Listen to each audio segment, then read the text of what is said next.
Сәлем оқушылар, геометриямыздың келесі сабағы параллелограмм және оның қасиеттеріне арналады. Параллелограмм дегеніміз не? Алдымен осы сұраққа жауап беруден бастайық.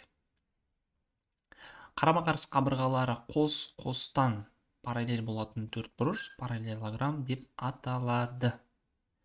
Яғни бұл төртбұрыш, егер төртбұрыштың қарама-қарсы қабырғалары өзара параллель болса, яғни А, Б, С, Д төртбұрышымызда А, Б, С, Д-ға параллель және Б, С, А, Д-ға параллель болса, бұндай төртбұрышты параллелограмм деп атаймыз. Бұл анықтамасы. Параллелограммның мынандай түрлері бар. Ол түрлерін біз жақсы білеміз. Шаршы, ромб және тік төртбұрыш деген төртбұрыштар бізге таныс. Осы үшеуі де параллелограммның түрлері. Былайша айтқанда, параллелограммның бала-шағалары деп айтуға болады. Жоғарыда айтып өткен анықтамамыз мына үш фигура үшін де орындалады. Енді параллелограммның биіктігі бұл негізгі элемент болып табылады. Мынау А, Б, С, Д параллелограммымыздың Б төбесінен түсірілген биіктік бұл А, Д төбесіне мынандай болып түседі. Және де дәл солай С төбесінен биіктік түсіру керек болса, С төбесінен алдымен мына А-ны былай қарай жалғастыруымыз керек. Содан кейін барып С төбесінен биіктік түсіреміз. Бұл жерде мына С төбесінен түскен биіктік және Б төбесінен түскен биіктігіміз бір-біріне тең болады. Жалпы параллелограммның бір төбесінен екі биіктік түсіруге болады. Мысалға мына Б төбесінен қазір ғана түсірдік биіктікті. Енді Д, С қабырғасына да биіктік түсірейік. Бұл екі биіктігіміз екі түрлі болып тұр. Екеуі де параллелограммның биіктігі деп аталады. Бұл биіктікті біз ауданда көбірек қолданамыз, оқушылар, әлі бұл тақырыпқа ораламыз. Қасиеттері, негізгі мына үш қасиеті бар. Көп қолданатын қасиеттері бұл. Алғашқы қасиеті, параллелограммның бір қабырғасына іргелес жатқан бұрыштардың қосындысы 180 градусқа тең болады. Бұл не деген сөз? Параллелограмм МНКЛ бір қабырғаға, яғни мысалы МН қабырғасына іргелес жатқан бұрыштары, яғни мына М бұрышы және N бұрыштарының қосындылары әрқашанда 180 градусқа тең болады. Жалпы параллелограммда көрші бұрыштарының қосындысы 180 деп айтайықшы. Көрші бұрыштар НК 180, КЛ және ЛМ бұрыштарының қосындысы әрқашан 180 градусқа тең. Екінші қасиет. Параллелограммның қарама-қарсы қабырғалары және қарама-қарсы бұрыштары тең. А, Б, С, Д параллелограммның аттары, төбелер. Бұл жерде А, Б, С, Д қабырғаға тең болады. Яғни қарама-қарсы орналасқан қабырғалар. Және Б, С, А, Д-ға әрқашанда тең болады. Және де мына А мен С бұрыштарымыз өзара тең. Қарама-қарсы бұрыштары деп тұр ғой, және Б, Д бұрышына тең болады. Үшінші қасиеті, параллелограммның диагональдары қиылысу нүктесінде қақ бөлінеді. МНКЛ параллелограмм, диагональ сызамыз, МК және НЛ диагональдар. Қиылысқан нүктесі О нүкте болса, диагональдар қақ бөлінеді деп тұр. Демек, МО ОК-ға тең болады және НО ОЛ-ға тең болады. Міне, оқушылар, бұл бізде параллелограммның негізгі үш қасиеті. Бұның барлығын есептер шығаруда міндетті түрде қолданылатын қасиеттер. Келесі, мына тапсырмаларды енді бірге шығарайық. Алғашқы есебіміз параллелограммның диагоналі оның екі қабырғасымен 25 және 35 градус бұрыштарын жасайды. Параллелограммның бұрыштарын табыңыз. Демек, бізде 25 градус дегеніміз 25 градус екі қабырғасымен және мынау 35 градус. 35 градус. Жалпы А бұрышымыз екеуінің қосындысы ғой. А бұрышымыз 60 градусқа тең болады.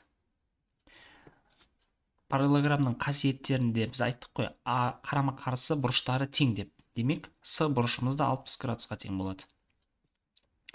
Ал енді мына Б бұрышының мәнін таба аламыз біз. Б бұрышын А мен Б бұрышының қосындысы 180 градусқа тең болу керек. Бұл жерден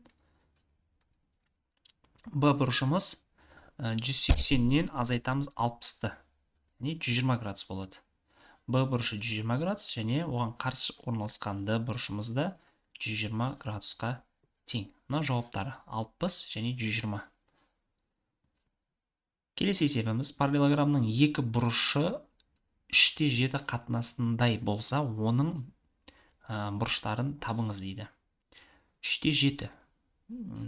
П және Т бұрыштарын алсақ, 3 дегеніміз бұл кішкентай бұрыш болу керек. 7 үлкен бұрыш, иә.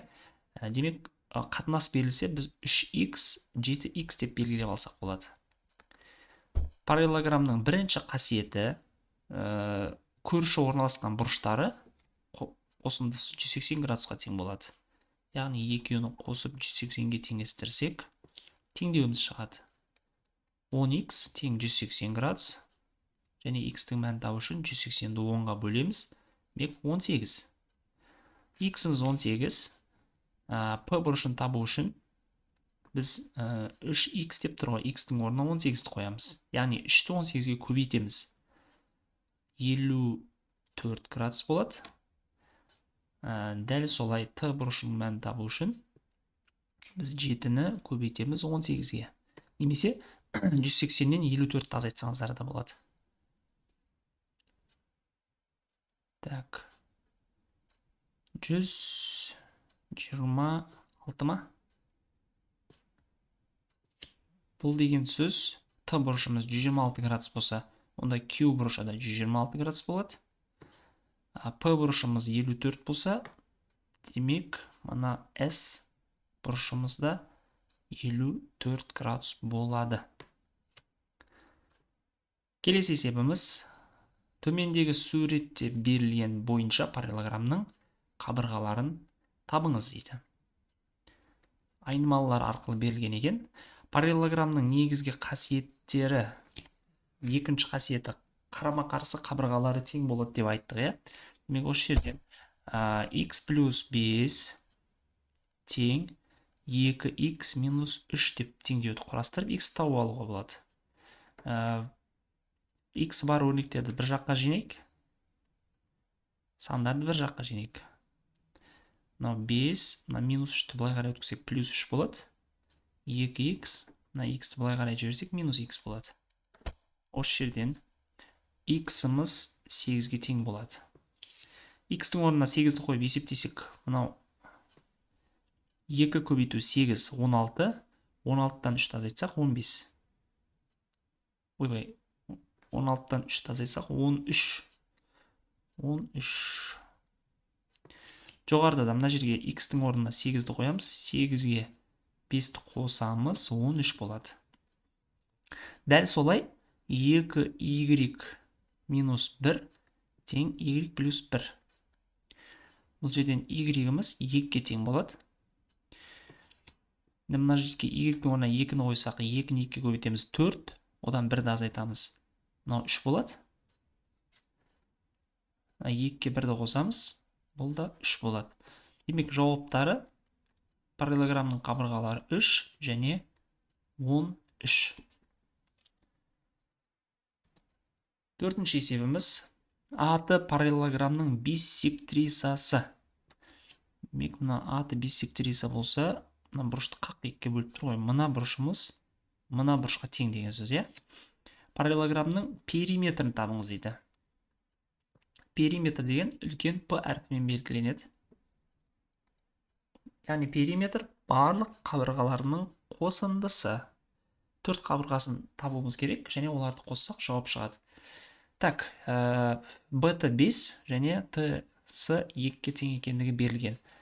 Қараңыздар, мынау б-сы қабырғасы және а-ды қабырғасы екеуі бір-біріне параллель және а-ты қиюшы. Демек, екі параллельді қиюшымен қиғанда ішкі айқыш бұрыштар тең болады. Яғни мына бұрышымыз мына бұрышқа тең болады. Өйткені бұлар айқыш бұрыштар. Т бұрышымыз Т, А, Д бұрышқа тең болады. Бұл екеуі бір-біріне тең, және Т бұрышымыз демек мына бұрышқа да тең болады деген сөз. Өйткені бисектриса ғой.